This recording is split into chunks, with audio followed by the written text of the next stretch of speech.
Oh, I should do this. Hey, Google, set the temperature to 25 degrees. Yeah. Yeah. Got it. Yeah. It did it. It did it. So now I can do this. Hey, what is today? Tuesday. Hey, everybody, welcome to live taping. Whoa, what's up with the hair? Hang on. I got to fix that. That's too much. Oh, it's just still going to pop up. Well, what are you going to do? As I was saying, welcome to another live taping of Podcast Pontifications with me, Evo Terra. Lovely to have you here with me on this fine Tuesday as we roll out another episode of Podcast Pontifications. Today's topic, podcast planning for the worst day of your life. That's right, it's a cheery topic. Well, opposite of cheery topic, but it's about podcasting, and it's a question that, we need to be thinking about, and that's what I do here on the program. I ask the questions that every working podcaster should be asking themselves. So I'll ask it, you get to answer it. It'll be a fun one. If you are tuning in for the very first time of the show, this is the live portion of the program. None of this is going to be seen by anybody else. It's just me and Betty right now. Hi, Betty. Betty just said, oh, hey there, on the LinkedIn. You might be watching on Facebook or YouTube or Twitter or LinkedIn. I do shove this out everywhere. People want to listen to it. Well, I guess watch it for this time, for the live bit. But this little bit here is not going to be seen by anybody else. This is just me getting used to speaking today and prepping for the program. A little bit of the behind the scenes that goes on here in the studio as I make the podcast pontifications. But the real deal, the episode itself will go live at 10 o'clock in the morning, which is just over 3 hours from now. Yes, it does take me 3 hours to get the show ready to go. Launched, out the door. Podcast Pontifications, where you can subscribe to the show. Lots of ways you can listen. We'll talk about some of those ways on today's program. Hello, Andrew, all the way from across the pond, listening to me today. Nice to have you here, sir. Welcome, welcome. I'm going to have to wind up. I'm just looking at how I look on the camera, which is kind of hard to do because it's on the weird side. I'm going to have to do some adjusting because, as you can see, I've got this thing developing on my upper lip. So, what are you going to do?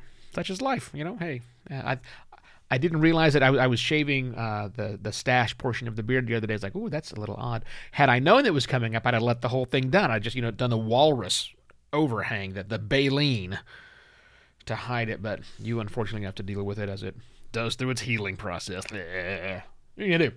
That's life, baby. Part of the live experience, the untamed world of podcasting. Anyhow, So let's see. Do I have everything I need to get done? There's the text. Yes. There's the video. Yes. That seems to be working over there. Of course, Restream is frozen because why wouldn't Restream freeze? It happens all the time. It is now unfrozen to make sure it's going out properly. Let me just check the sound. Restream. Yep, that sounds good to me. Okay. I think that's all good to go. Let me now adjust where the words go. Slide them over here. Come on. You can do it. You can do it. I know you can't. No, don't click that button. Not that button. This button over here. There we go. Oh, all this effort to get things done. Right. All right. Well, I believe that I have it. And I believe that it's all good right there. So let's just get this road on the show, shall we? Let me take another sip of yerba mate. I switched back to drinking mate in the mornings. I know I'm not supposed to do that. But I've been waking up earlier and earlier and sleeping less and less. And so I need the caffeine, the kick, to really help me deliver the program. But I don't know, maybe I'll switch back and forth. So it seems to be I've been relatively even-keeled. I don't think it's hurting the voice too much. Anyhow, I'm rambling. Let's get the show in the road. Let me do the cold open.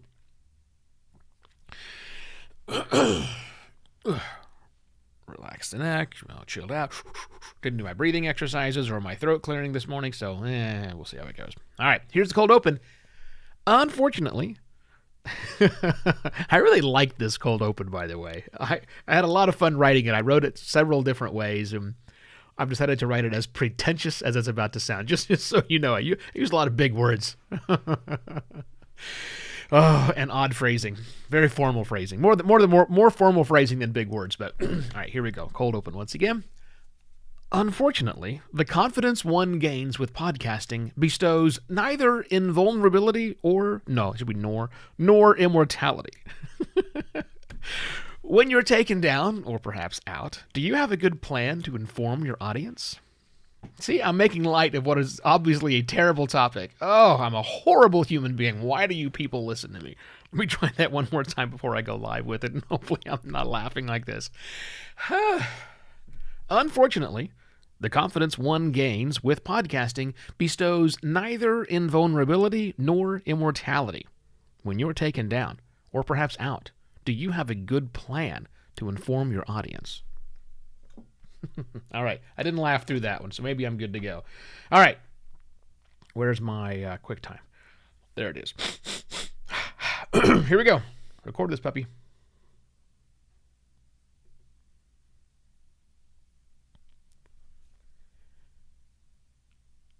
Unfortunately, the confidence one gains with podcasting bestows neither invulnerability nor immortality. When you're taken down, or perhaps out, do you have a good plan to inform your audience? Hello and welcome to another podcast Pontifications with me, Evo Terra. Ultimately, all of us will stop podcasting. You, me, everybody. On a long enough time scale, one day, our audience will never hear our voices ever again. Or at least, we'll be unable to, for whatever reason, publish an episode the way we've published episodes for an extended period of time. We likely want to let people know what's up. How well are you prepared for that? And no, this is not me trying to sell you life insurance. Just me helping you think about what you can do when the thing that you do, you can do no more. Now, broadly speaking, I think there are three approaches to how you can plan for this eventual reality. Number one, and for the majority of podcasts, is do nothing. Do nothing. Because it's going to happen, and whatever it is that's happened that is keeping you from podcasting or keeping you from talking to your audience is likely keeping you from doing lots of other things as well.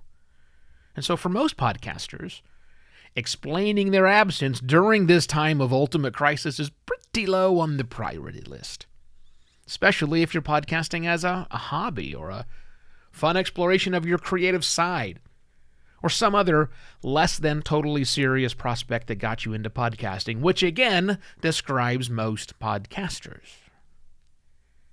The second option is do something. Maybe not everything, we'll talk about that in a minute, but first do something, because surely you can do better than doing nothing, right?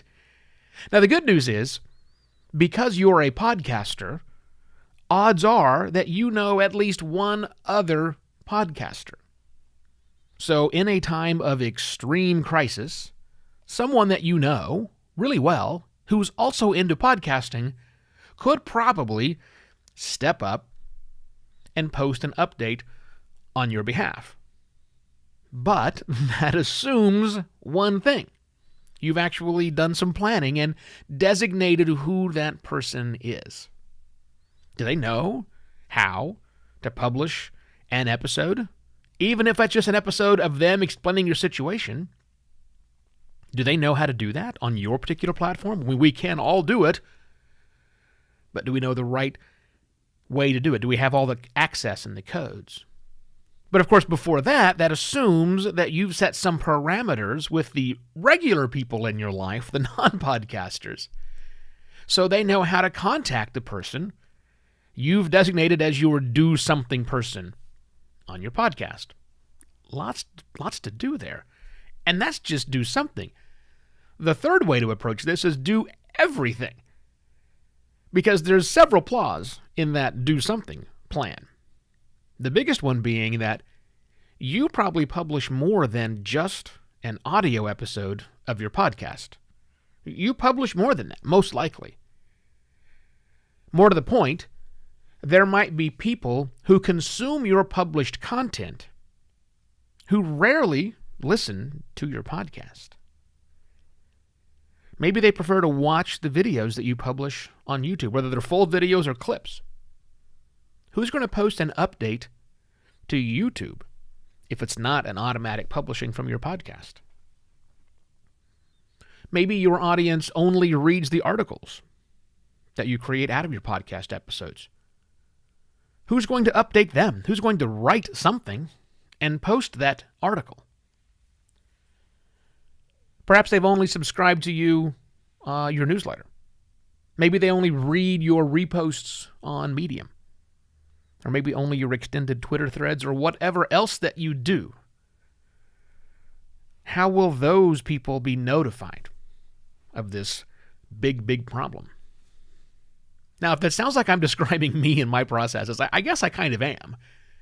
Because I'm really well connected to a lot of podcasters. So yeah, my friends could step up and pick up a lot of the slack and get something published out there in lots of places. Also, I use a production assistant. Hi, Allie.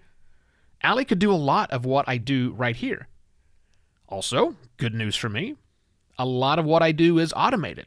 It pushes out notifications automatically when things publish. But that's not everything.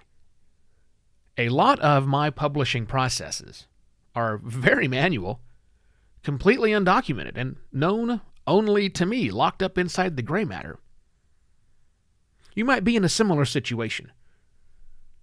So, what are my options?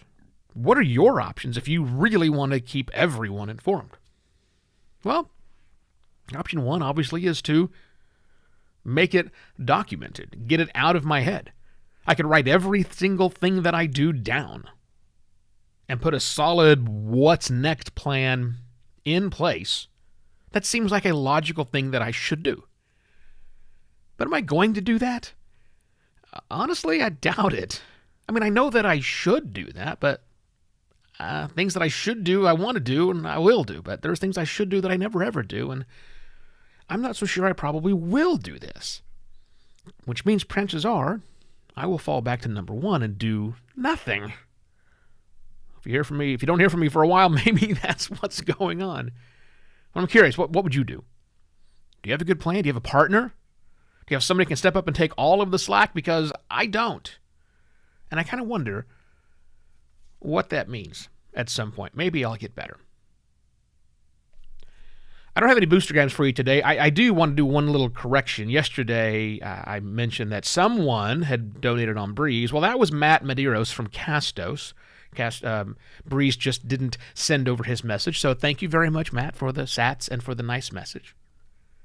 And if you received any value from today's episode, please consider please consider returning some of that value.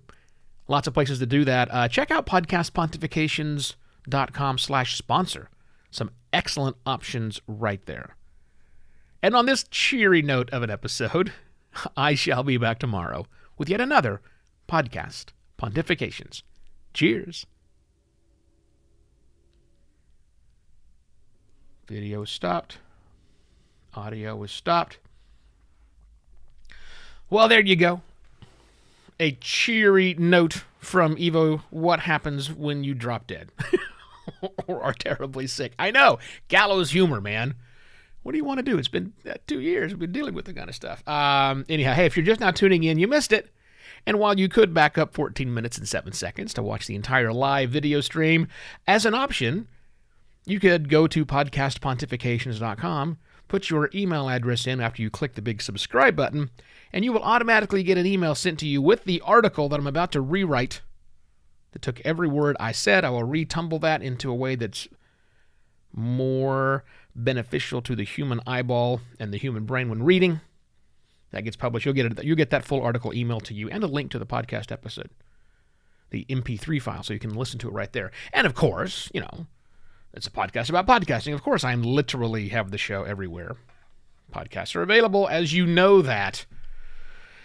Right, you know that. Well, happy note on what are you going to do? I'm curious if you have any thoughts and ideas around what your plans are. Disaster plans are fun. In a former life, I was on the disaster planning board. No, that wasn't it. Executive committee, probably a steering committee, something along those lines. for a large company, and it totally blew my mind just to think about what you do when the inevitable happens. And we are so much luckier here in the podcasting space as podcasters. I mean, people who run big podcasting services have a whole different take on things. But anyhow, I was thinking about disaster planning. I think it was because Neil Headley from the Snooze Button podcast mentioned it in the advancing podcast community. So see, that's where I get my inspiration from. Anyhow, now I really am rambling, so I've got to go get this all edited and down and done because we have an Apple event to watch. I don't know why I'm still watching Apple events, but I am. Have an enjoyable rest of your day. See you tomorrow. Bye.